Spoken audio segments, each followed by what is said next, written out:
cornbread chorizo stuffing, and it all starts with the cornbread. Wonderful side dish for a Thanksgiving meal. Let's get started. All right, so in this bowl, I have 4 cups of cornmeal, yellow cornmeal. I'm going to add to this 2/3 cups flour. And then here I've got a tablespoon of baking powder and a teaspoon of salt. I'm going to go ahead and add those in. And then I also need to add in a 1/2 cup of sugar. Little hands, do you want to add that for me? Right, there goes our 1/2 cup of sugar. Good job. And now we're going to mix this up and then we'll add in the wet ingredients. Okay, so to this I've got it all mixed up. We're going to add in 1 1/4 cups of milk.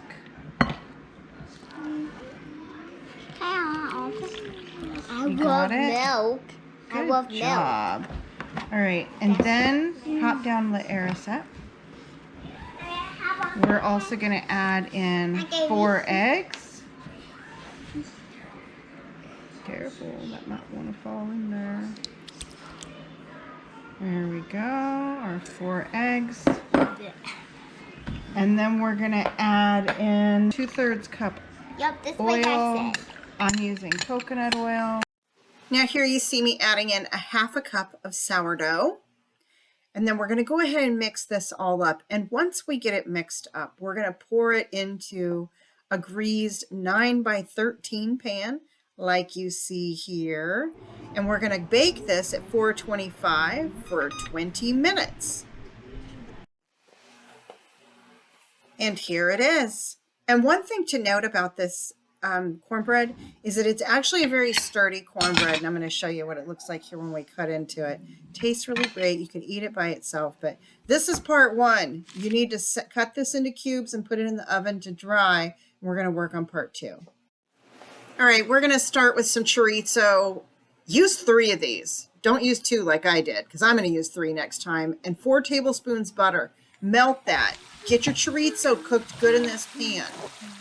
You want to cook that real good. It's not too greasy. You need all of this to provide the moisture to the stuffing. All right, I've pulled out the chorizo here, and here I'm going to go ahead and add 1 whole onion, 1 whole red bell pepper, and about 3 to 4 celery spears chopped up into this. And about a 1/2 can of green chilies. Poblano peppers are even better, but I didn't have those. So, green chilies it is. All right, now here you see me adding seasonings. That includes 2 teaspoons of chili pepper, a teaspoon of sage, and also some garlic salt. And then some garlic. Do you see the garlic back there? There it is.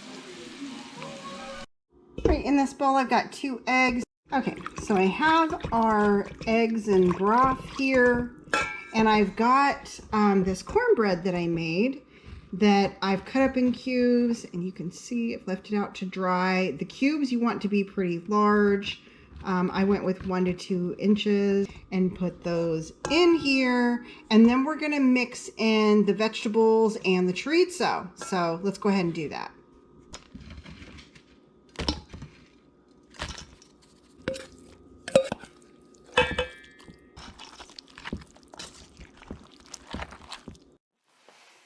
All right, so I've got this in a 9 by 13 buttered pan. I'm going to bake this for 30 minutes, and then in 30 minutes you want to pull it out, sprinkle some pumpkin seeds over the top of it, and you're going to put it back in the oven for another 30 minutes, and then it will be done. All right, so here it is. I will let you see what it looks like here as I put this on a plate for my husband for dinner. He was expecting chicken enchiladas and refried beans, and after making this cornbread chorizo stuffing, I was like, you know, this is fancy enough. Hubby, you can have chicken and beans for dinner. He did like the stuffing, and it would be a great side dish for any southwestern Thanksgiving meal. Hope you enjoyed it. See you on the next one, everybody. And remember, keep your joy.